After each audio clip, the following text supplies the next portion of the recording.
मार्गदर्शन नसतं तर आम्ही हा तिसरा प्रोग्राम ऑर्गनाईज करू शकलो नसतो. पण आमचा प्रामाणिक हेतू हा आहे चांदूर बाजारचा की आपल्या CPD मध्ये गुणवत्ता ही मेंटेन व्हावी, यासाठी तुमचं सहकार्य आम्हाला अपेक्षित आहे.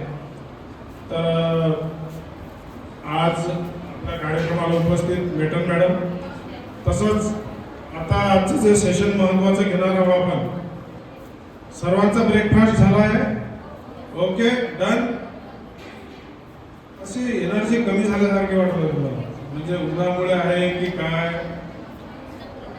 उन्हामुळे आहे का? हां, कारण आपल्याकडचं लोक असं एक्सपर्ट असतं. तर आपला विषयच आज असा आहे की पेशंट सेफ्टी आणि quality of nursing care. Patient safety महत्वाचा आहे का? महत्वाचा आहे.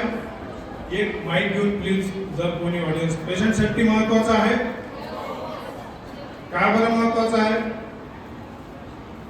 एखादा इन्सिडन्स तुमच्या सर्व्हिस मधला की ज्याच्यामध्ये पेशंट सेफ्टी हे तुम्हाला असं वाटतंय महत्वाचं आहे, कोण सांगेल? एखादा इन्सिडन्स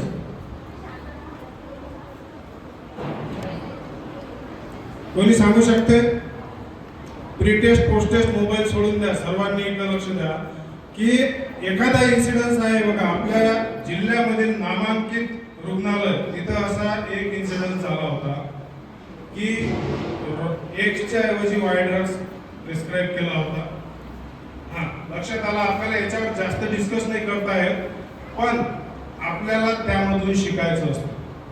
कारण हे बघा, आपण माणसं आहोत आणि स्टाफ नर्सेसवर एवढा कामाचा बोजा आहे की काही ठिकाणी असं वाटते कमी काम आहे, पण बऱ्याच ठिकाणी एकटी स्टाफ आपले 70 ते 100 पेशंट हँडल करतो. तर अशा कालावधीमध्ये कमी जास्त होऊ शकते.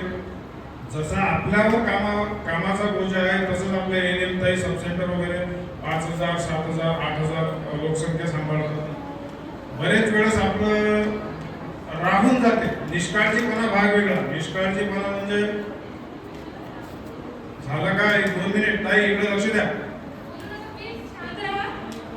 तर आपल्याला माहिती असून समजा आता एखाद्याला तहान लागली हे आपल्याला माहिती आहे, आपण पाणी न देणे म्हणजे निष्काळजीपणा, बरोबर आहे.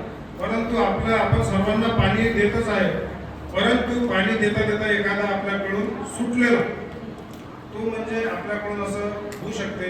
कारण कोणतीच माझी बंधू किंवा भगिनी हे असं काम पेशंटला कोणती ट्रीटमेंट मिळणार नाही असं काम करत नाही, कधीच करत नाही. परंतु या अशा कालावधीमध्ये आपल्याला पेशंट सेफ्टी का बरं महत्वाचं आहे. आता दुसरं एक एक्झाम्पल तुम्हाला आपल्या जिल्ह्यातलं दिलं. दुसरं एक्झाम्पल मागच्या वर्षीचं आहे. एक मेंटल हॉस्पिटल आहे, नामांकित मेंटल हॉस्पिटल आहे आपल्या महाराष्ट्रातलं. तिथून एक पेशंट काय झाला होता की खाली त्यांनी जम्प केली होती, थर्ड फ्लोअरवरून जम्प केली आणि असं झाल्यानंतर आपल्या स्टाफवरच त्याचा अडचणी आल्या. म्हणून आपल्याला ऑल ओव्हर आज बघायचं आहे की कोणकोणते कंपोनंट इम्पॉर्टंट आहेत की जे पेशंट सेफ्टीसाठी महत्वाचे आहेत आणि त्या कंपोनंटवर आपण कसं जागरूक राहून कशा पद्धतीने आपण त्याला काय करू शकणार आहे, प्रिव्हेंट करणार आहे. कारण तुम्ही लोक ते करू शकता आणि करताही. आपण करतो, आपण त्याच्यामध्ये चांगला आणखी पण करायचा प्रयत्न करतो, परंतु आपण आणखी कसं चांगलं करता येईल आपल्याला याच्यावर आपल्याला भार द्यायचा आहे. First, in the medication patient safety include in my topic medication safety, medication error and medicine storage, and what is the nurse responsibility according to this component. First is the medication safety. Medication safety refer to the safe preparation, administration and monitoring of medicine to prevent medication error and ensure effective treatment. Nurse play an important role in medication safety because they prepare, administer and monitor medication given to patient. Medication safety मध्ये अतिशय महत्त्वाचे component आहेत ते म्हणजे पहिलं, आणि हे तीनही कंपोनंट आपल्या सोबतच म्हणजे जुळलेले आहेत. कारण मेडिकेशन प्रिपरेशन, आपण कोणतंही औषध जर बनवायचं असेल तर आपण स्वतः ते प्रिपेअर करतो. फॉर एक्झाम्पल कसं डिझॉल्व्ह करायचं, एम्पूल कसं डिझॉल्व्ह करायचं, त्याच्यामध्ये किती आपल्याला लिक्विड घ्यायचं आहे, ह्या सर्व गोष्टी आपण अकॉर्डिंग टू SOP म्हणजे स्टँडर्ड जे आपल्याला गाईडलाईन्स भेटलेले आहेत त्याच्यानुसार आपण ते प्रिपरेशन करतो. नंतर नेक्स्ट कंपोनंट आहे ॲडमिनिस्ट्रेशन. ॲडमिनिस्ट्रेशन म्हणजे काय की तयार केलेलं मेडिसिन आपण हे आपल्याला रुग्णाला काय करायचं आहे, द्यायचं आहे, प्रिस्क्राईब करायचं आहे. आणि हे प्रिस्क्राईब केल्यानंतर थर्ड कंपोनंट जो आहे आपला तो आहे आपला मॉनिटरिंग. बरेच वेळ काय होते की आपण सर्व गोष्टी चांगल्या करतो पण मॉनिटरिंग नंतरचं आपलं डिले होतं. फॉर एक्झाम्पल काय आहे त्याच्यामध्ये, उदाहरणार्थ एखादा डायबिटीजचा पेशंट आहे, आपण त्याला डायबिटीजची मेडिसिन दिली आहे आणि तो सांगत आहे की मी आता जेवण करणार आहे. परंतु काय होते की त्याच्या काही याच्यामुळे तो मेडिसिन तर घेऊन घेते आणि जेवण करतो आणि लगेच हायपोग्लायसेमियामध्ये तो पेशंट आपल्याला जाताना दिसते. पण आपली स्टाफ जर हुशार असते तर ती लगेच त्याला ऑब्झर्व करते आणि तिचं लक्षात येते की नाही पेशंट हा हायपोमध्ये चालला आहे. लगेच तो ती त्याला 25 लावते आणि ही एक मोठा जो इव्हेंट आहे म्हणजे तो पेशंट डाय पण होऊ शकते. पण अशा कंडिशनमध्ये आपली स्टाफ जे आहे ते त्याला प्रिव्हेंट करते. हे एक कंपोनंट आहे मॉनिटरिंगचं. म्हणजे 3 कंपोनंट महत्त्वाचे आहेत, preparation of drugs, second one is administration of drugs and third one is monitoring. How to monitor या सर्व गोष्टी आपल्याला बघायच्या आहेत. And next component include this chapter is medication error. Medication error म्हणजे काय की ज्या काही मेडिसिन आपण पेशंटपर्यंत देत आहे तर त्या पेशंटपर्यंत आपण ज्या देत आहे तर त्यामध्ये काय अडचणी येऊ शकतात, काय इरर येऊ शकतात.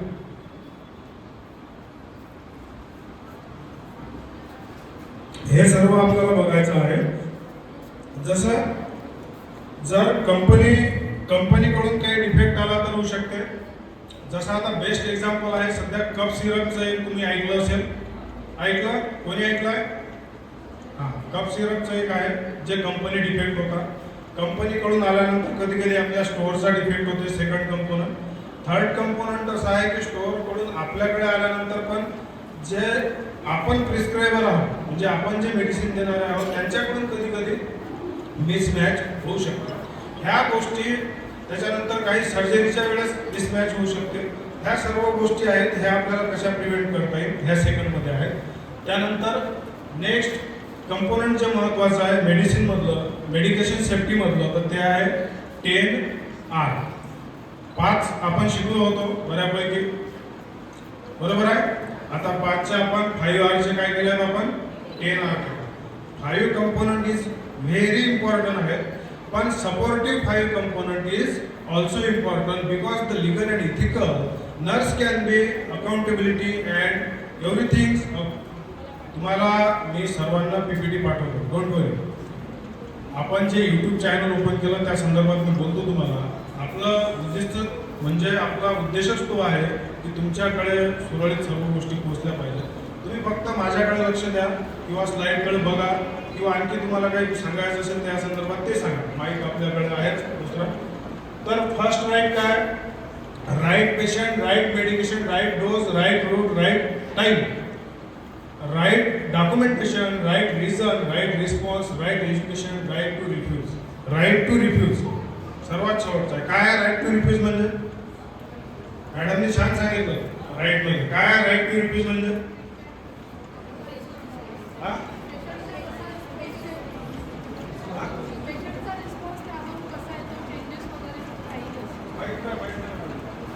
पेशंटचा रिस्पॉन्स कसा आहे. बरं, अजून दुसरं आणखी राईट टू रिफ्यूज म्हणजे काय? पेशंटच्या चॉईसनुसार. हां, आणखी काय राईट टू रिफ्यूज म्हणजे?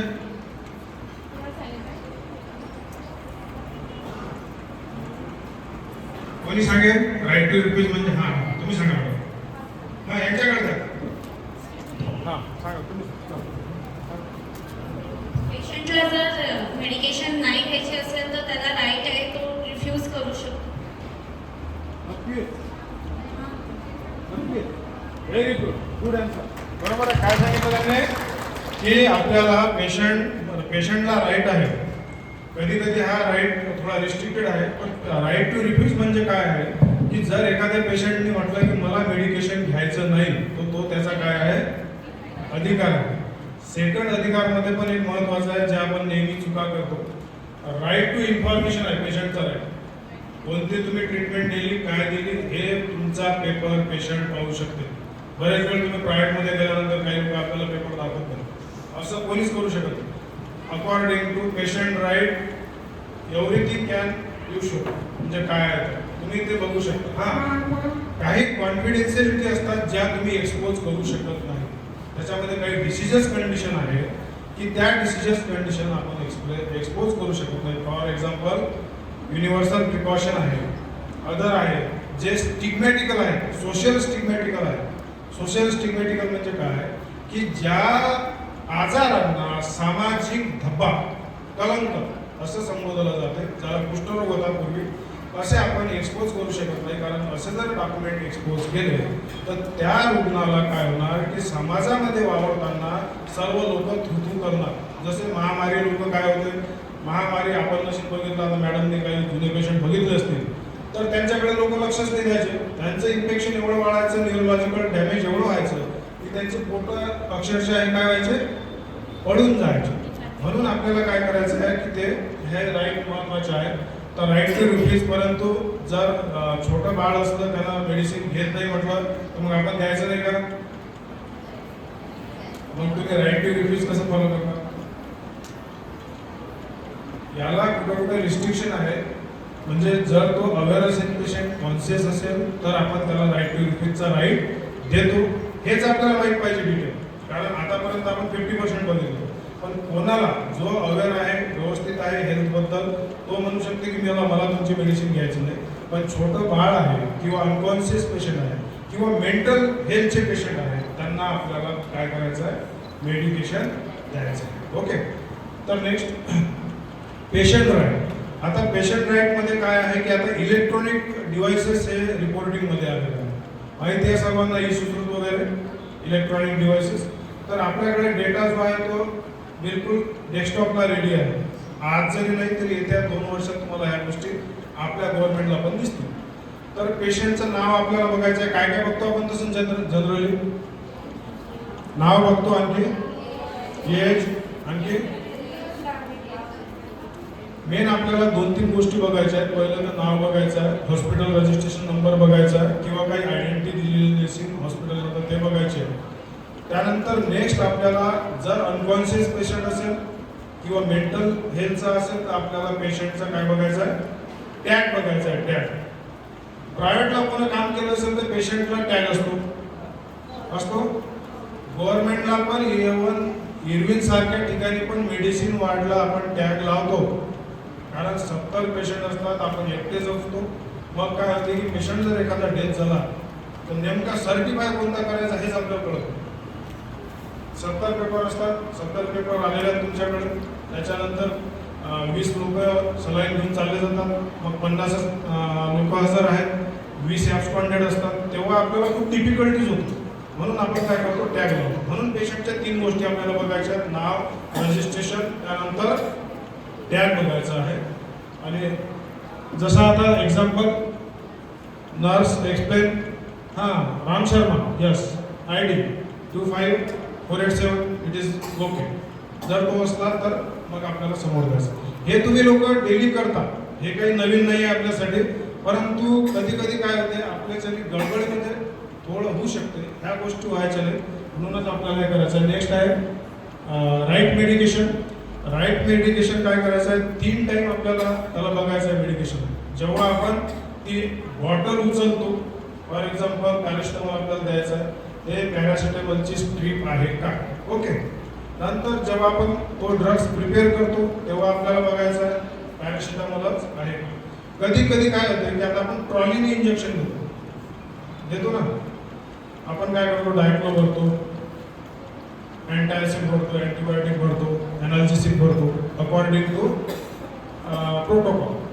आणि ते ट्रे भरल्यानंतर आपण जेव्हा देतो तेव्हा पण आपण केअरफुली बघायला पाहिजे. कधी कधी मिसमॅच हे होते. झालाय का कधी असा एव्हिडन्स ऐकलाय का तुम्ही? मिसमॅच झालं तर काय होणार? जर मेडिसिन मिसमॅच झालं तर काय होणार? ओव्हरडोज होतो. आणखी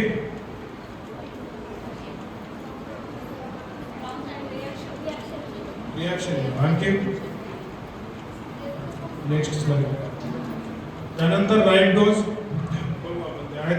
राईट डोस मध्ये आपण परत तेच गोष्ट आहे की किती मिलीग्राम डोस आहे, किती ड्रॉप पर आवर आहे, किती मायक्रो ड्रॉप पर आवर आहे. पेडियाट्रिक मध्ये स्पेशली आपल्याला अटेन्शन द्यावं लागते डोस कॅल्क्युलेशन की तुम्ही डोस किती द्यायचे आहेत, किती ड्रॉप आहेत, किती ml तुम्हाला लिक्विड द्यायचं आहे.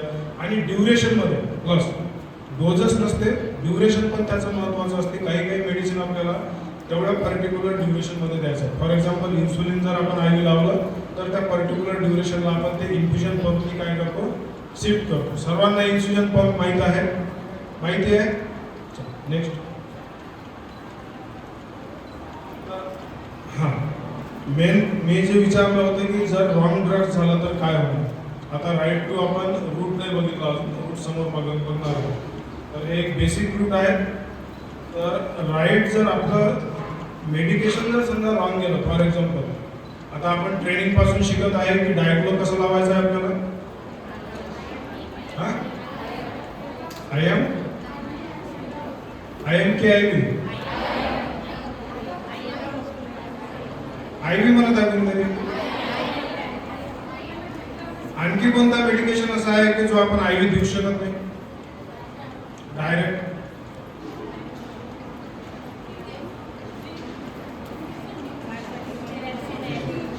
डायरेक्ट दिला की टीटी नाही आहे, दुसरा आहे एम्पूल मध्ये लावतो आपण. आणि त्याच एम्पूलचा गोंधळ झाला होता आपल्या इथच्या हॉस्पिटलमध्ये. आपल्या म्हणजे आपल्या जिल्ह्याच्या हॉस्पिटलमध्ये जे मी तुम्हाला स्टोरी सांगितली ना, तोच प्रॉब्लेम झाला होता. इंजेक्शन केसवर लावतो का आपण, पोटॅशियम काय होतं त्याने. म्हणजे काय होते, हे एक सिंपल गोष्ट आहे की आपण काय करतो की मेडिकेशन भरून घेतो, डायक्लो, त्याच्यानंतर रॅन्टॅक, त्याच्यानंतर समजा पोटॅशियम.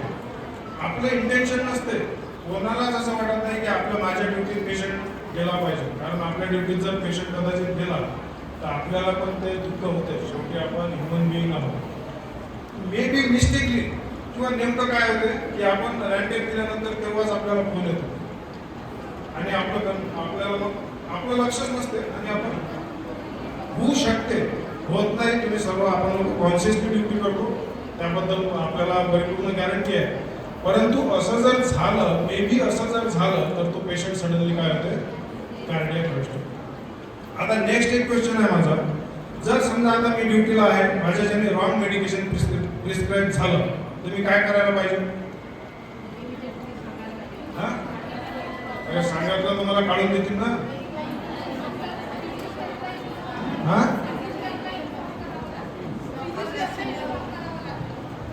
काय करायला पाहिजे आणखी.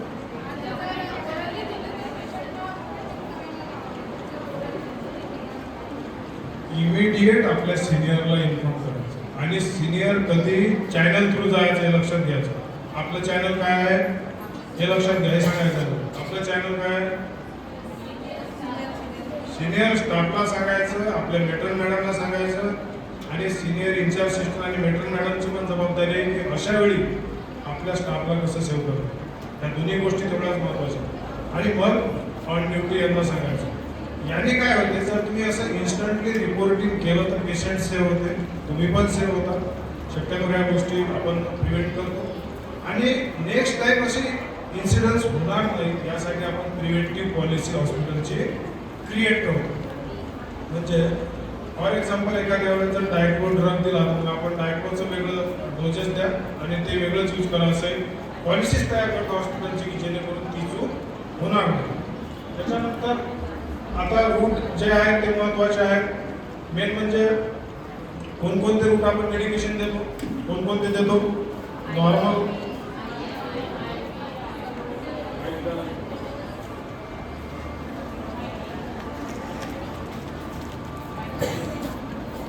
कॉमनली आपण यूज करतो ओरल. त्यानंतर नेक्स्ट आयव्ही देतो. हे बघा, आपण ओरल देतो, टिपिकली देतो, सॉरी टॉपिकल देतो, इनहेलेशन देतो, सबलिंग्वल देतो, सबलिंग्वल अॅल्बोकल अँड पॅरेंटल रूट देतो. पॅरेंटल रूटमध्ये सर्व आलं, IM, IV सर्व गोष्टी त्याच्यात इन्क्लूड आलं. हे आपण एवढे रूट आहेत. परत आणखी सबड्युरल आहे, इपिड्युरल आहे, हे सर्व रूट्स आहेत. म्हणजे ज्या ज्या कॅव्हिटीज आहेत त्या कॅव्हिटीजमध्ये आणि टिश्यूजमध्ये आपण आज मेडिकेशन देतो. ओके, सपोजिटरी देतो. हे सर्वांना कन्सेप्ट क्लिअर आहे. नेक्स्ट, हां आता मेन कोण हे नेक्स्ट लाईट घ्यायच्या आपण बरेच वेळ इंजेक्शन देतो तेव्हा आपण अँगल फॉलो करतो का? Right angle. अरे वा, व्हेरी गुड. हे आता डिस्प्लेच झालं आहे त्याच्यामुळे काही विशेष नाही आहे. ही स्लाईड ॲक्च्युली थोडी मागे पाहिजे. बरोबर आहे अँगल. मग IMचा अँगल किती देतो आपण? हां, सर्व लोक देतात. किती भाग्यवान आम्ही की एवढ्या हुशार लोकांसमोरही प्रेझेंटेशन करून पाहतो. बरोबर आहे, खरोखर खूप भाग्यवान. नाही, ह्या गोष्टी आपल्याला माहिती असतात पण बऱ्याच वेळेस ह्या गोष्टी आपण फॉलो होत नाहीत आपल्याच्यानं. मी तुम्हाला यासाठी म्हणत आहे, आता हे पूर्ण आपलं ऑनलाईन सेशन सुरू आहे. प्रत्येक गोष्ट आपल्याला एक्सप्लेन करता येत नाही, पण तरी प्रिव्हेंटिव्ह बघा. आणि as a nurse you can all time remember injection procedure, injection angle, injection tissue, which tissue or muscles you can give the injection every time. तुम्हाला रात्री जरी विचारलं तरी ते मग आमची ANM ताई असो, आमचे MSc असो की कोणी असो, त्यांना ते माहिती असणं गरजेचं आहे. आता मी माझ्या ट्रेनिंगमध्ये शिकलो होतो की या 4 बोटाच्या याच्यामध्ये इंजेक्शन द्यायचं डेल्टॉइडमध्ये. बरोबर आहे. आता तुम्ही बरेच लोक आपल्या इकडचे नाही, आपल्या इथं खूप ट्रेन असतात, पण हे इथचे 4 बोटं इकडे कधी आले हेच मला कळत. म्हणजे इथं नाही, मी आता छत्तीसगडला मागे गेलो होतो प्रॅक्टिकलसाठी, इथे इंजेक्शन असं तुम्हाला डायरेक्शन चूक होते. आता तुम्ही बघा प्रॅक्टिकलमध्ये तुम्ही जेव्हा जाणार तेव्हा खरंच डेल्टॉइडमध्ये इंजेक्शन लावतात का? लावतात नाही, आपल्याला लावतात, आपल्या ट्रेस टाकतात. नेक्स्ट लाईन लावतात. हां, आता फक्त 2 मिनिट शांत राहा. आपला पहिलं सिरीज ज्याने अटेम्प्ट केली इथिकल अँड लिगल, त्याच्यावर इथिकमध्ये थोडं लक्ष द्या आणि मला सांगा नेक्स्ट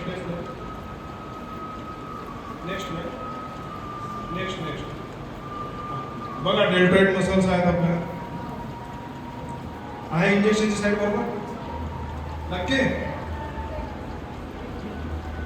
नक्की पिक्चर चुकीचा आहे का? नाही ना. हां, बरोबर. आता हे लक्षात ठेवा, या साईडला आपल्याला इंजेक्शन काय करायचं आहे? द्यायचं आहे. याचं मी उदाहरण सांगतो तुम्हाला. जर सपोज जर तुमचं हे चुकलं, हे साईड चुकलं, मसल चुकलं, तर त्याच्या नर आहेत, त्याच्या आर्टरीज आहेत, त्या डॅमेज होऊ शकतात आणि मे बी उद्या मेडिको लिगल केस बी कन्वर्ट झाली. जर आपल्याला मेडिको लिगलसाठी याच्यावर ॲन्सरेबल राहिलं, जर तुम्ही प्रॅक्टिकली चुकले आहे, तुम्हाला काय बघणार समोरची कमिटी की मसल्समध्ये दिला आहे का व्यवस्थित, नाही दिला. मग जर तुम्हाला सेप्सिस झालं, आता एक आपल्याच जिल्ह्यातले मी तुम्हाला उदाहरण सांगतो. एका पेशंटचं असं सेप्सिस झालं चुकीचं इंजेक्शन दिल्यामुळे. त्या इंजेक्शनने ट्रीटमेंट घेतली, सर्जरीज वगैरे हे केलं आणि आला तो त्या सिस्टरांकडे. मला 35,000 रुपये खर्च आला. माझा हात खराब झाला होता माझ्या मिसेसचा, तुम्ही मला भरून द्या. किती?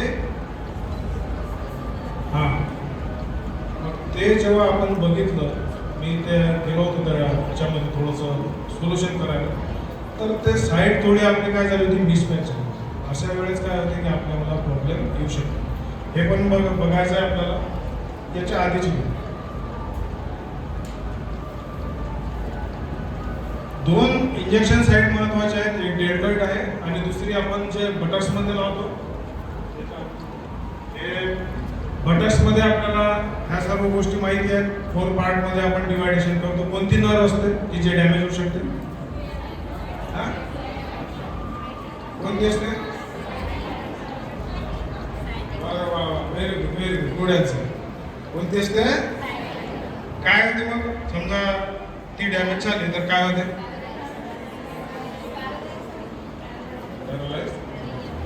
ऐकलं का तुम्ही असं कोणाचं झालं आहे म्हणून? उगीच पुस्तकात लिहिलं आहे. एखादा एक्झाम्पल आहे म्हणजे बघितलं आहे का?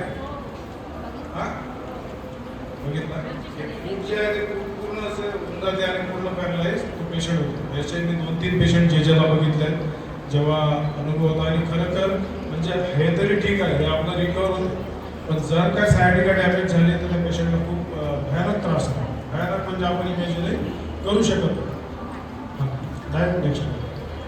आता हा झाला मेडिकेशन ॲडमिनिस्ट्रेशनचा पार्ट, म्हणजे how can you prescribe, how can give the medication to your client. हा एक महत्त्वाचा पार्ट आहे. नेक्स्ट पार्ट आहे आपला की मेडिकेशन इरर.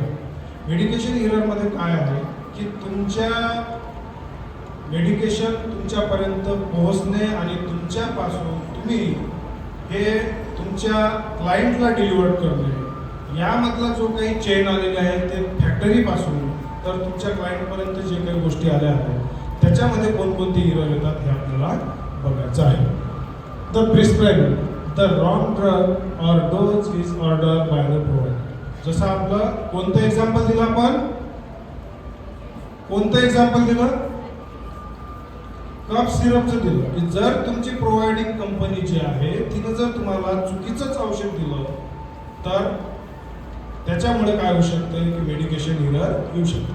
त्यानंतर transcribing the order is incorrectly enter into the electronic health record. जर आपल्याला त्याला डोपामिन द्यायचं असेल आणि डोबुटामिन जर आपण त्याच्यामध्ये एंटर केलं आहे तर अशा पद्धतीनं हा एरर येऊ शकतो. एरर म्हणजे काय आहे, एरर म्हणजे काय आहे त्याचं बेस्ट एक्झाम्पल एररचं सांगतो. आता जे लोक कॉन्शियसली प्रेझेंट आहे, समजा आपल्या स्पीकरला ऐकतील, त्यांच्या मेमरीमध्ये प्रत्येक गोष्ट जाणार आणि काहीतरी एरर आहे त्यांना, अरे आपल्या घराची चाबी तर आहे, मुलगा आला की नाही शाळेतून, बरोबर आहे की नाही, अरे नाही फोन घरी आला होता, ह्या त्याच्यामुळे काय जे एरर आले त्याच्यामुळे काय होणार की जे काही पर्सेंटेज आहेत ते लॉस होणार.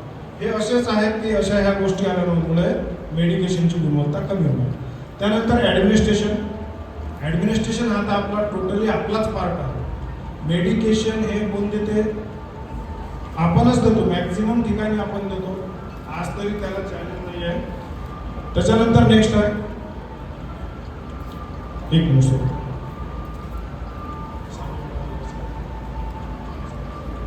तर नेक्स्ट आहे आपला मॉनिटरिंग. मॉनिटरिंग पण आपण बघितलं की आपण जसं हायपोग्लासेमियाचं एक्झाम्पल दिलं की आपली स्टाफ जर कॉन्शियस असली तर 100% काय करणार, 100% पेशंटचा जीव वाचवणार. नेक्स्ट त्यानंतर 5 common error in the medication. First one is medication error. For example, medication is wrong, medication is not quality of good, medication was not authorised by a particular authority or agency, etc. For example, second one is devices and equipment error. For example, electronic error. For example, we are providing the IV fluid on infusion pump. That time infusion pump not providing particular doses or particular minute. That is difficult to patient get the particular treatment. Next one is documentation. Documentation error. For example, जर मी आहो, माझं handwriting खूप छान आहे, समजा तुम्हाला ओळखू येणार नाही एवढं छान, मग मी लिहिलं दिलं की नाही दिलं, तुम्ही आल्या ड्युटीवर, अरे कसं केलं बाबा वायजळने हे काहीतरी चुकवलं आहे. म्हणजे डॉक्युमेंटेशन. मी पण काही प्रिस्क्रिप्शन असे आपल्याला डोळ्यात भरणारे असतात, आपल्या डोळ्यात की सिप्रो जर लिहिलं तर हेच आणि ते तुम्हाला सर्व माहीत आहे. हे असं नसलं पाहिजे. हे आपलं हे बघा, नर्सिंग स्टाफ असतील तर आपल्या मॅडमनी त्यांना सांगायला पाहिजे की बेटा हँडरायटिंग थोडी स्पष्ट जास्त. आणि जर मेडिकल ऑफिसर असतील तर त्यांना पण मेडिकल सुपरिटेंडंट आणि त्यांच्या ऑथॉरिटीने सांगायला पाहिजे की, कारण जेव्हा लिगली इश्यू येतो तेव्हा त्यांना पण तेवढाच तो भयानक येतो. त्यानंतर सर्जरिकल इरर आहे. फॉर एक्झाम्पल, आपण सर्जरीज करतो तेव्हा बरेचसे मेडिकेशन आपण काय करतो, प्री-टेस्ट करतो. प्री-टेस्ट माहिती आहे सर्वांना, आपण दिली ते नाही. ओके, प्री-टेस्ट कोणती? फॉर एक्झाम्पल झायलोकिन आहे, अनस्थेसिया आहे. काय होते की एखाद्याला त्या ड्रग्सची स्पेसिफिक जर एलर्जी असेल तर पेशंटला त्याची रिॲक्शन येऊ शकते. यासाठी ह्या गोष्टी ज्या आहेत प्रिव्हेंट करण्यासाठी आपण काय करू शकतो, तर आपल्याला काही गाईडलाईन्स दिलेल्या आहेत, WHO दिलेल्या आहेत, काही अकॉर्डिंग टू आपल्या हॉस्पिटलच्या असतात, काही DHSच्या गाईडलाईन्स आहेत, त्यानुसार आपल्याला स्टोअर मॅनेजमेंट करायची असते आणि मेडिकेशन मॅनेजमेंट करायची असते. For example preventive medicine mix UPS understanding LASA. What is mean by LASA? LASA is look like sound and alike sound. Means for example look like आणि means काय होतंय, सारखे दिसणे आणि सारखे उच्चार असणे. सारखे दिसणाऱ्यापैकी कोणते दोन ड्रग्स?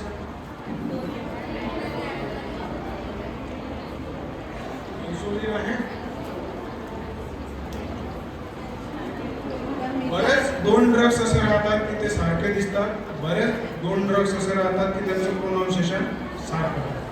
तर ते आपल्याला काय करायचं आहे, त्याच्यासाठी पण पॉलिसी दिलेली आहे. जे सारखे राहतात ते आपल्याला वेगळे स्वतंत्र आपल्याला ठेवायचे आहेत आणि जे सपोज एकसारखे आहेत, ज्यांचं स्पेलिंग एकसारखं आहे. बघा आता त्या स्लाइडवर बघा तुम्ही, डोपामिन वर्सेस डोबुटामिन आहे लिहिलेलं आहे. मॅडम इकडे बघा थोडंसं. 10 मिनिटात बोलूयात ना आपण. काय होतं, थांबा नाही 2 मिनिट, हे उद्या झालंच आहे. तर असं आपल्याला स्पेलिंग जे आहे त्याला म्हणतात टेलमॅन कॅपिटल लेटर. म्हणजे कॅपिटल लेटरने आपल्याला तो डिफरन्स लिहायचा आहे की जेणेकरून ते इमर्जन्सी सिच्युएशनला लक्षात आले. काय होते माहिती आहे का, बऱ्याचशा चुका आपल्याला आपल्या टॉप टू हार्ट म्हणजे हार्ट बॉटमपासून कधीच करायच्या नसतात. पण फॉर एक्झाम्पल एखादा इमर्जन्सी पेशंट येते, गॅस्पिंगमध्ये पेशंट असते आणि आपण कॅज्युअल्टीचे स्टाफ असते, मग तिकडे डिलिव्हरी वार्डचे पण स्टाफ त्यांना मदत करायला येते. ते डिलिव्हरीचे वार्डचे स्टाफ तशी काही मेडिकेशन, आता कुठल्याही नवीन ठिकाणी गेल्यानंतर आपल्याला एकदम माहिती नसते कुठं काय आहे. आपण पटकन ॲड्रेनलिनच्या ऐवजी ॲड्रेनलिन आपल्याला उचललं जाते किंवा डोबुटामिन उचललं जाते आणि असं अनावधानाने होते. त्यामुळे नवीन माणसाकडून ह्या चुका होऊ नये म्हणून आपल्या नर्सिंग स्टेशनला ह्या गोष्टी आपण करायला पाहिजे. किती लोक आपल्या RHS ला करतील तिकडून गेल्यानंतर? यंगस्टार ते गोष्टीतच बघा. आपल्या इथं आपण करू शकतो ना ह्या गोष्टी. आपलं एवढं तुम्ही कम्प्युटरमध्ये येते ह्या गोष्टी थोडं करा. नेक्स्ट त्याच्यानंतर कम्प्युटर अलर्ट आपण ठेवू शकतो की जर वॉर्निंग त्याच्यामध्ये सेट करू शकतो. त्यानंतर स्टोरेज सेपरेटली, म्हणजे वेगळ्या याचे असेल तर त्याला आपण व्यवस्थित पॅकेजिंग करून ए वेगळ्या सेक्शनला, बी वेगळ्या सेक्शनला असं करू शकतो. त्याच्यानंतर बारकोड स्कॅनिंग पण आपल्याकडे याला वेळ आहे, पण barcode scanning it is a very effective method. हे जे आहे ते कारण त्याच्यामध्ये काही मग यूज असतो. डोबुटामिन स्कॅन केला तर डोबुटामिनच येणार, डोपामिन केलं तर डोपामिनच. त्याच्यानंतर पेशंट एज्युकेशन, पेशंटला पण एज्युकेशन द्यायचं आहे. बरंच आपल्याकडे बघा म्हणतात आपल्या रुग्णालयामध्ये म्हातारे लोक येतात, डायबिटीज, हायपरटेन्शन हे 2-4 प्रकारचे त्यांना ड्रग्स असतात आणि आपण परत काय करतोय, कॅल्शियमची टॅबलेट त्यांना देतो. मग काय होतं, कॅल्शियम आणि डायबिटीजमध्ये ते कन्फ्यूज होतं. असं झालं आहे तुमच्यासोबत. मग ते 3 दिवसांनी लेडीज आपल्याकडे येते, ती म्हणते साहेब मी घेऊन राहिले, मला चक्कर घेऊन राहिले, असं घेऊन राहिलं. मग कोणती गोळी घेऊन राहिलं तुम्ही? औषध नाही, हे घेऊन. तर हे आपण त्यांना पण आपल्याला समजून सांगायचं आहे. आपण समजून सांगतोच पण तरी व्यवस्थित सांगायचं आहे. आजकाल बऱ्याच ठिकाणी मार्कर पेनने लिहून देतात, ते पण एक चांगली गोष्ट आहे. पण गव्हर्नमेंट सेक्टरला असं होतं की आपल्याकडे पेशंट फ्लो जो आहे तो जास्त आहे, त्याच्यामुळे आपण लिहून देऊ शकत नाही, पण तरी चांगलं समजून सांगणं गरजेचं आहे. त्याच्यानंतर safe medication store according to for example safe medication महत्त्वाचं आहे का? स्टोरिंग इंचार्ज सिस्टर आपल्याकडे आहे, स्टोअर महत्त्वाचा आहे. काय स्टोअर करतो आपण, काय प्रिन्सिपल आहे, कोण सांगेल? इंचार्ज सिस्टर स्पेशली प्लीज लक्ष. काय प्रिन्सिपल आहे स्टोरेजचं? ह्या ज्या बेसिक गोष्टी आहेत ह्या आपण करूनच घ्यायला पाहिजे. आपल्याला तुम्हाला माहिती आहे, फक्त सांगता नाही. काय आहे ते तर आहे. आणखी पहिलं तर आपल्याला टेम्परेचर बघायचं आहे. बरोबर आहे, फर्स्ट प्रिन्सिपल. त्याच्यानंतर टेम्परेचर नंतर काय बघायचं आहे आपल्याला? पहिले तर क्लिनिंग, मॉइश्चरायझेशन ते तर आहेच. एक्सपायरी तर तो आपल्या डोळ्यातला कंपोनंट आहे. ह्या सर्व गोष्टी बघायच्या. पहिले टेम्परेचर, मॉइश्चरायझेशन आहे का तिथं, स्टोरेज आता अल्फाबेटिकली आहे कुठं, परंतु WHO असं म्हणणं आहे की अल्फाबेटिकली ठेवू नका, कारण अल्फाबेटिकली ठेवलं तर मोर कन्फ्युजन होण्याची शक्यता आहे. म्हणजे ॲड्रिनलिन पण तिथंच राहणार, ॲट्रोपिन पण तिथंच राहणार, बरोबर आहे. त्याच्यानंतर narcotic, sedative, analgesic drugs, psychiatric drugs, याचं काही असते का विशेष? प्रिन्सिपल काय असते?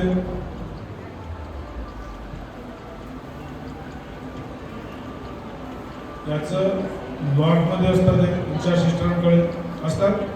आता एनाल्जेसिक नाही ठेवतो आपण, सेडेटिव्ह वगैरे ठेवतो, म्हणजे गुंगीचे, झोपी येण्याची औषध. पिटोसिन ड्रग्स आहे, त्याचं काय आहे पिटोसिनचं? पिटोसिन ड्रग्सचं काय आहे? का बरं मेंटेन करायला पाहिजे आपण?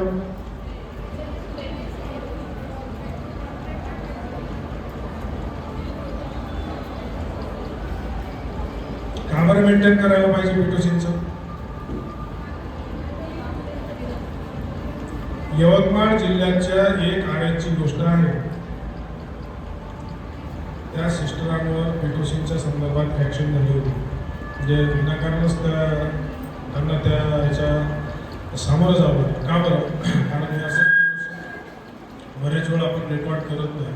आणि 1-2 पिटोसिन इंजेक्शन कोणी दिलं असतील बाहेर, म्हणजे 6 वर्षाच्या आधीची गोष्ट. तर हे असे इश्यू होतात, त्यामुळे त्याचं स्टोरेज आहे. आणि इच्छा सिस्टरांवर खूप जबाबदारी असते, रेकॉर्ड, रिपोर्टिंग आणि लॉग लावायची. आपल्याला बऱ्याच वेळेस वाटतं, मला तर खूप स्टाफ होतो तेव्हा इंचार्जचा राग यायचा, काय सिस्टर माझ्याकडे चाबी देते. अरे पण त्या चाबीच्या मागे खूप मोठं रिझन आहे. कारण ते काही मेडिसिन जे आहेत ते तुम्हाला लॉक करून ठेवावं लागतात. कारण ते चाबी म्हणजे असं नाही आहे की चाबी भेटली म्हणजे आपण असं नाही. पण ते कसं नवीन लागल्यानंतर आपल्याला वाटतं ना चाबी माझ्याकडे आहे. असं नाही आहे. ते चाबी त्यांची रिस्पॉन्सिबिलिटी आहे आणि ते तुमची पण सेफ साईड आहे, असं नाही आहे. कारण काही ड्रग्स हे आपल्याला लॉकमध्येच ठेवणे गरजेचे असतात. आता नॉन अल्फाबेटिकली अरेंजमेंट करायचं आहे आपल्याला. Visual alert and label in local language हे आपण करतो. RSला प्रत्येक ठिकाणी आहे, प्रायव्हेटला पण आहे, पण लोकल लँग्वेजने आपण इंग्लिशच वापरतो. Update list of LASA drugs, independent verification during restoring. म्हणजे आपल्याला डबल चेक पण करायचं आणि इंडिपेंडंट पण करायचं. म्हणजे इंचार्ज सिस्टर जर असतील तर त्यांनी वैयक्तिक बघायचं आहे की मी हा ड्रग्स बघितला. थोडं लक्ष द्या. हां, तुम्ही इंचार्ज आहे ना, तर त्यामुळे ड्रग्सचं थोडं लक्ष द्या. मी काय सांगत आहे तर आपण काय करतो की इंचार्ज सिस्टरनी पण वैयक्तिक बघायला पाहिजे हा ड्रग्स कोणता आहे, काय आहे. त्यानंतर दुसरी गोष्ट, डबल चेकिंग म्हणजे काय होते? कोण सांगेल? रुचिता सांगा, डबल चेकिंग म्हणजे काय होते? सांगा, तुम्हाला येते? माहिती आहे त्यांच्याकडे प्लीज.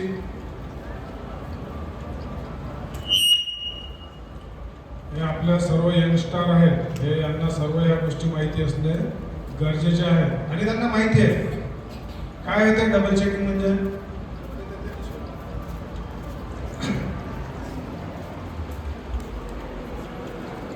सांगा मॅडम, रुचिता मॅडम सांगा. डबल चेकिंग म्हणजे काय होतं? कोणाला माहिती आहे?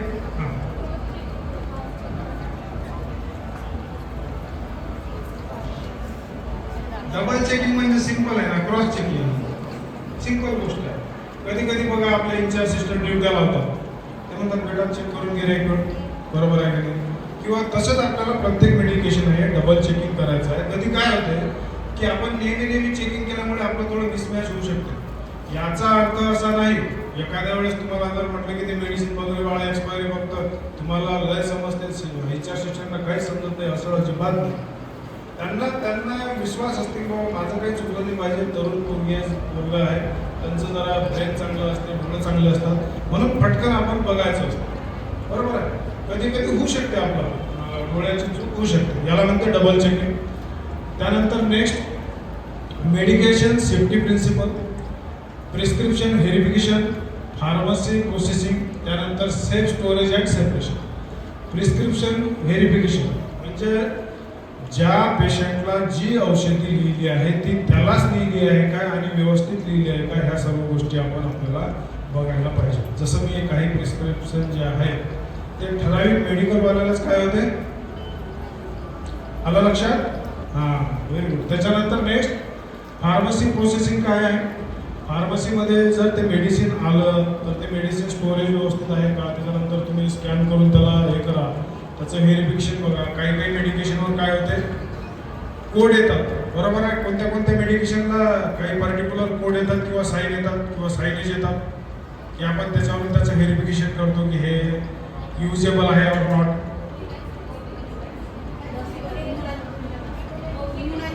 Very good. वॅक्सिनेशन जे आहे त्याच्यावर काय येते, व्हेरी गुड. एक मिनिट नाही, व्हीव्हीएमचं विचारू द्या मला. थांबा, तुम्हाला माहितीच आहे वॅक्सिन व्हायर त्याचा कलर चेंज झाल्यावर काय होते, आपण वॅक्सिन ते यूज. अशा ह्या गोष्टी आपल्याला बघायचं आहे. हे पूर्ण पीपीटी मॅक्झिमम आपल्या ओव्हरऑल लेक्चर जे आहे ते त्याच्यामध्ये सर्व गोष्टी आपण इन्क्लूड केल्या आहेत. जसं पेशंट एज्युकेशन, आपल्याला पेशंटला एज्युकेशन पण द्यायचं आहे की मेडिकेशनबद्दल माहिती द्यायची आहे, डबल मेडिकेशन होणार नाही त्याबद्दल माहिती द्यायची आहे. त्यानंतर क्लिअर कम्युनिकेशन पाहिजे, डबल चेकअप पाहिजे. क्लिअर कम्युनिकेशन म्हणजे काय, हां हां कसं कसं कसं क्लिअर कम्युनिकेशन, हां बंद आहे. रुग्णाचा आणि स्टाफचा जो संवाद आहे तो स्पष्टपणे असायला पाहिजे, म्हणजे आपण जे काही बोलतोय ते रुग्णाला समजायला पाहिजे. Very good, very good. जसं आता मी तुम्हाला म्हटलं, भूक लागली की जेवण करून घ्या, हे कम्युनिकेशन स्पष्ट आहे. हा, भूक नाही लागली ना, भूक नाही लागली ना, भूक लागली की जेवण करून घ्या, हे कम्युनिकेशन स्पष्ट आहे का. आता माझ्या मॅडमचं मी सांगतो, अनंत 1 वाजता you go and take lunch, बस. हे कम्युनिकेशन कसं आहे, प्रॉपर आहे की तुला अनंत उठणं आहे, 1 वाजता जाणं आहे, जेवण करून परत येणार, 1:30ला कॅबिनमध्ये असं, बरोबर आहे. भूक कधी लागेल, तुम्ही जेवायला कधी जाणार, असं आपल्याला स्पष्ट पेशंटला सांगायचं आहे. कोणत्या मेडिसिन कधी घ्यायच्या आहेत, किती वेळेत घ्यायच्या आहेत आणि कशा घ्यायच्या आहेत. आणि ॲडव्हर्स इफेक्ट महत्त्वाचा कंपोनंट जो आपला आहे तो ॲडव्हर्स इफेक्ट. ॲडव्हर्स इफेक्ट म्हणजे काय आहे, मेडिसिनचे काय आहे ॲडव्हर्स इफेक्ट. नॉर्मली काय होते, व्हॉमिटिंग, नॉशिया, स्वेलिंग, रायनायटिस किंवा कधी कधी डोळ्यांवर त्याच्या सूज येते, डोळे लाल होतात, हां स्किनवर काही रॅशेस येतात. अशा जर गोष्टी त्यांना काही आल्या तर आपल्याला काय करायचं आहे, लगेच रिपोर्ट करायचा आहे. रिपोर्ट केलं तर काय होणार, प्रॉब्लेम आपला सॉल्व. नेक्स्ट हे सर्व लिस्ट आपल्या RS ला असेल असं मला वाटतं, किंवा प्रायव्हेट हॉस्पिटलला पण असेल किंवा याच्यापेक्षा डिटेल कंपोनंट असेल, बरोबर आहे काय.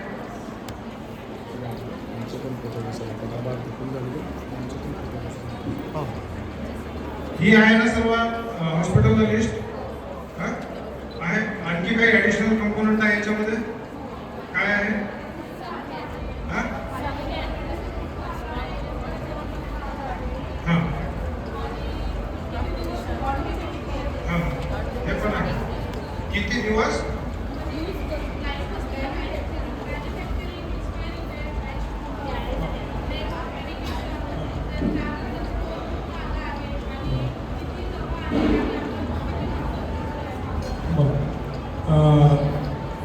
आनंद आहे. आणखी काही ॲडिशनल आहे का याच्यामध्ये, एवढंच आहे ना लिस्ट, आणखी काही आहे का, नाही ना, म्हणजे आपल्याला ॲड करता येईल युनिव्हर्सल. आणि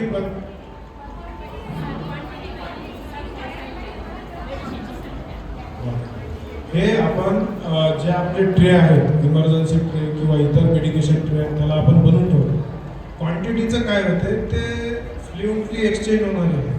आज जर तुम्ही 14ची फिगर टाकली तर उद्या 15 होऊ शकते, 13 होऊ शकते, 12 होऊ शकते. म्हणून हा चार्ट तुमच्या इथं लागलेला गरजेचा आहे. त्याच्यामध्ये serial number, name of medication, batch number का बरं गरजेचा आहे? बॅच नंबर का बरं गरजेचा आहे?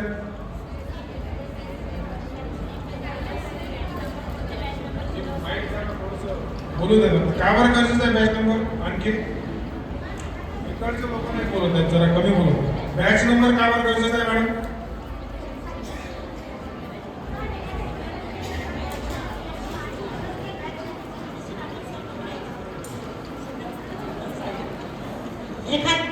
एखाद्या बॅच नंबरचे जर कुणाला रिॲक्शन आली कुठल्याही इन्स्टिट्यूटमध्ये, तर सर्वकडे आपल्याला त्या बॅच नंबरच्या मेडिसिनबद्दल फार्मसी डिपार्टमेंटकडून सांगितलं जाईल आणि लगेच आपल्याला ते मेडिसिन स्टॉप करता येईल. Very good, very good. Thank you madam. हे बघा, हा अनुभवाचा फरक आहे.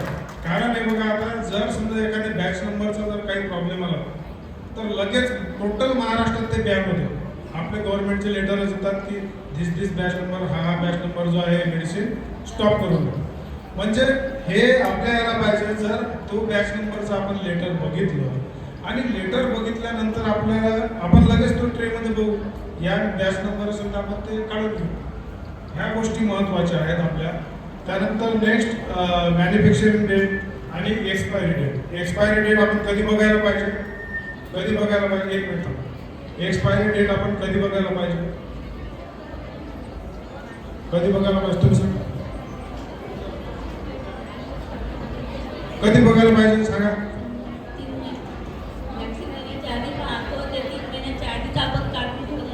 3 महिन्याच्या आधी.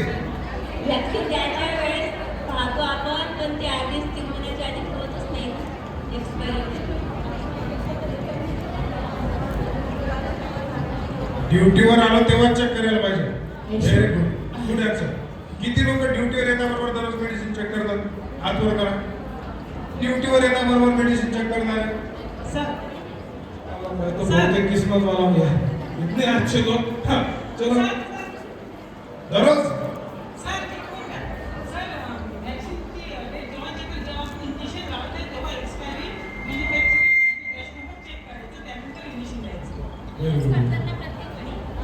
नाही, पण ऍटलिस्ट कमीत कमी मॅक्झिमम मेडिसिन कधी एक्सपायर असतात?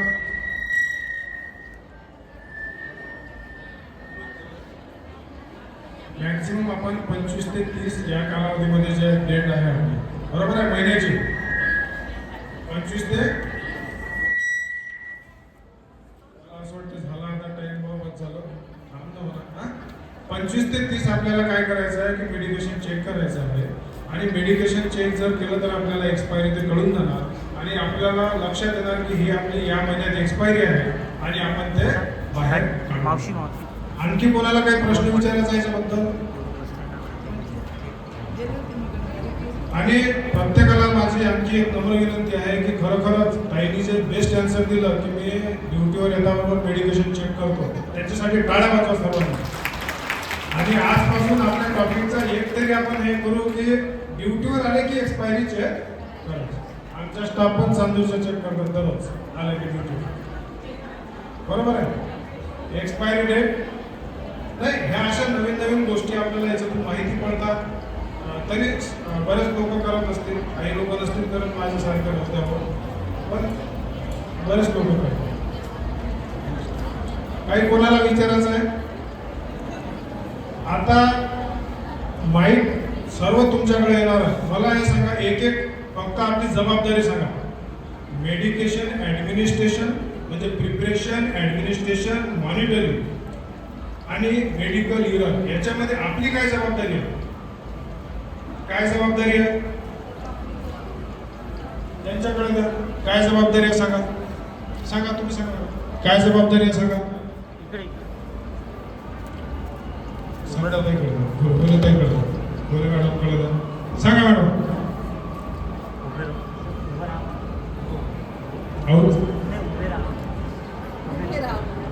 ताई थोडं उभं राहून सांगा. ताई आपले SDH अचलपूरचे इंचार्ज सिस्टर आहेत. आपली हे जबाबदारी आहे की पेशंट आल्यानंतर पेशंटला पहिले त्याच्यासोबत प्रेमाने बोलणे. त्याला जर आपण रागावून किंवा काही बोलले तर तो पेशंट आपल्याला रिस्पॉन्स देत नाही.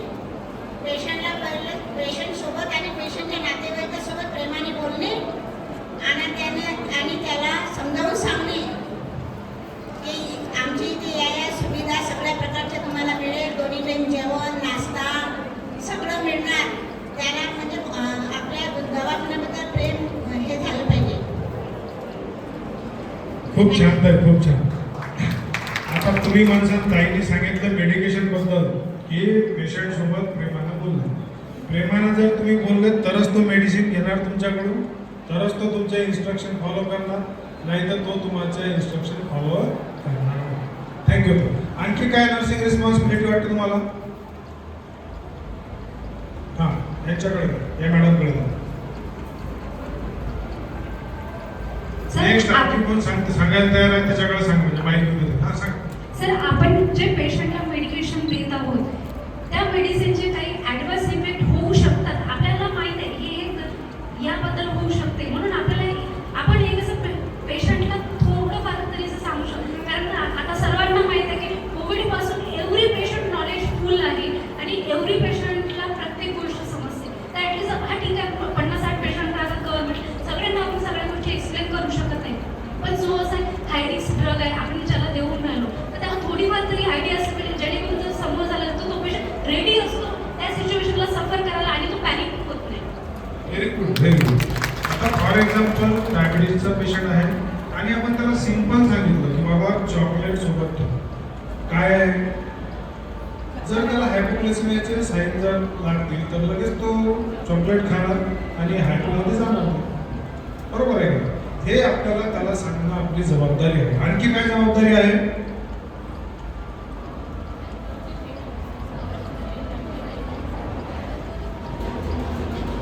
काय जबाबदारी आहे आपली? केलेल्या मेडिसिनचं रजिस्ट्रेशन करणे, आपल्याकडे रजिस्टरवर नोंद करून घेणे. Good. Record and reporting. Every medication you prescribe, you give or adverse effect, all things record and reporting is most important. बरोबर आहे.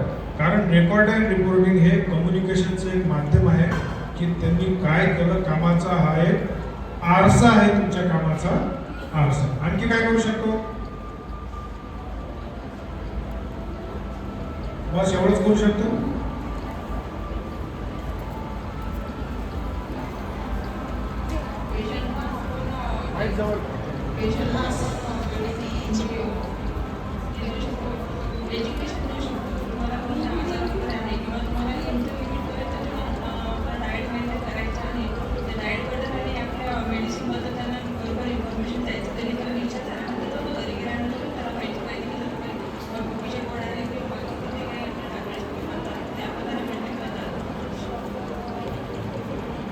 आणखी काही कोणाला सांगायचं आहे?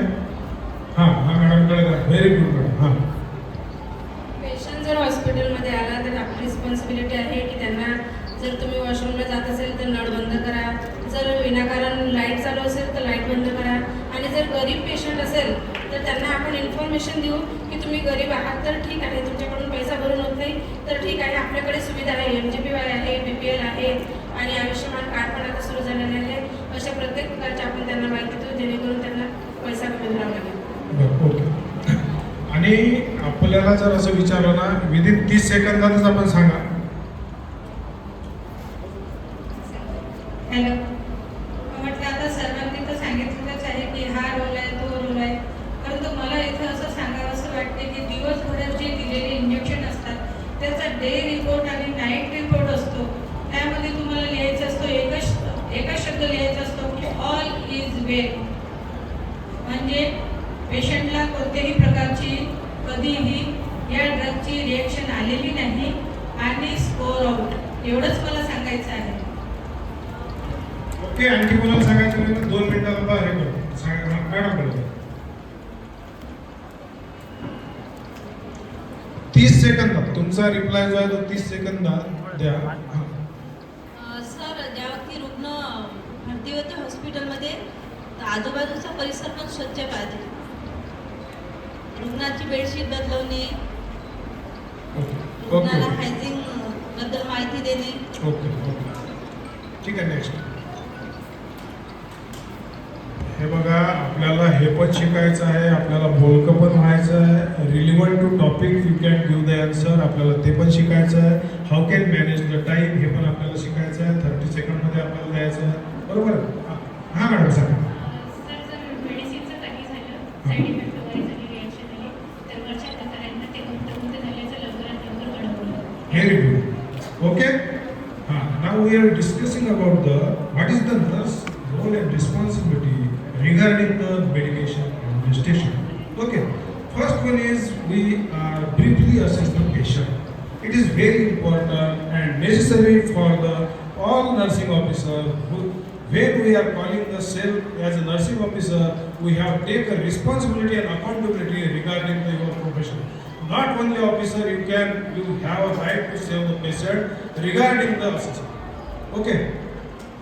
No one can explain regarding the patient allergy. जेव्हा आपण मेडिकेशन पेशंटची घेऊ आपल्याला पहिला असेसमेंट करायची आहे पेशंटची. असेसमेंट करू तेव्हा आपल्याला फर्स्ट कंपोनंट घ्यायचा आहे.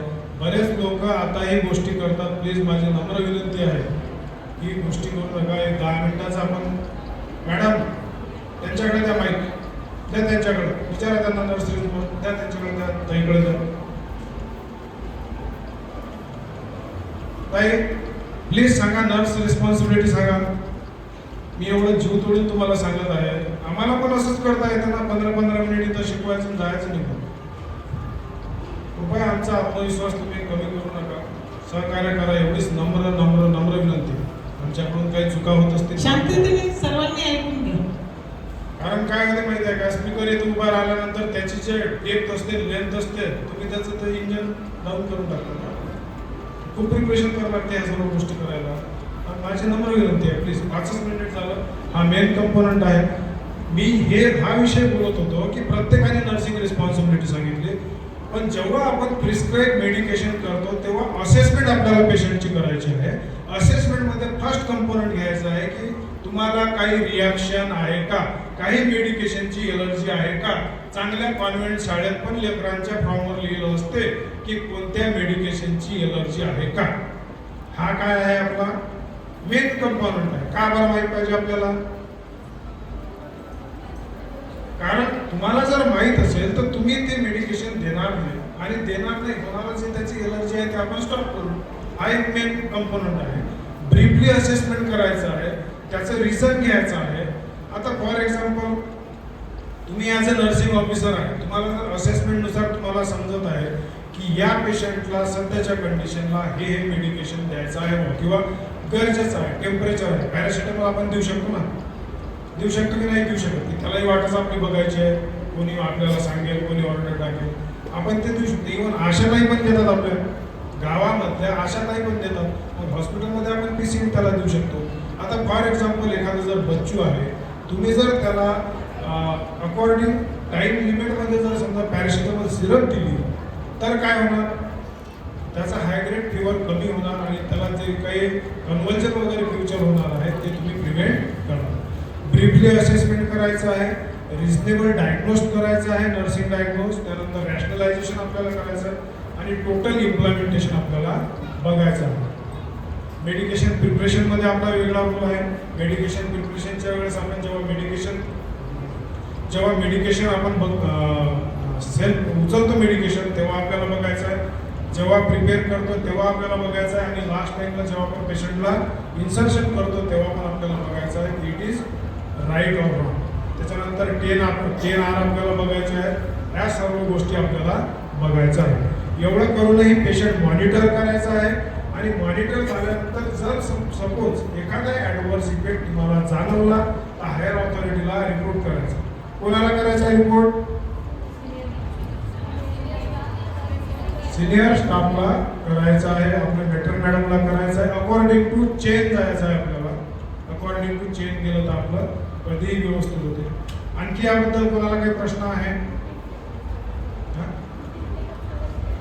रुटीन चेकअप सांगायचा आहे. फॉलोअप सांगायचा आहे. ह्या सर्व गोष्टी सांगायच्या. आणखी कोणाला काही अडचण आहे काही सांगायचं आहे विचारायचं आहे. Next Conclusion of medication safety. Medication safety ensure correct and safe use of medicine to prevent error and patient harm.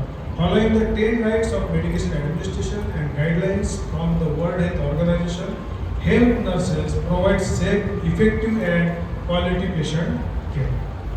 Next. Okay. Thank you. Thank you all.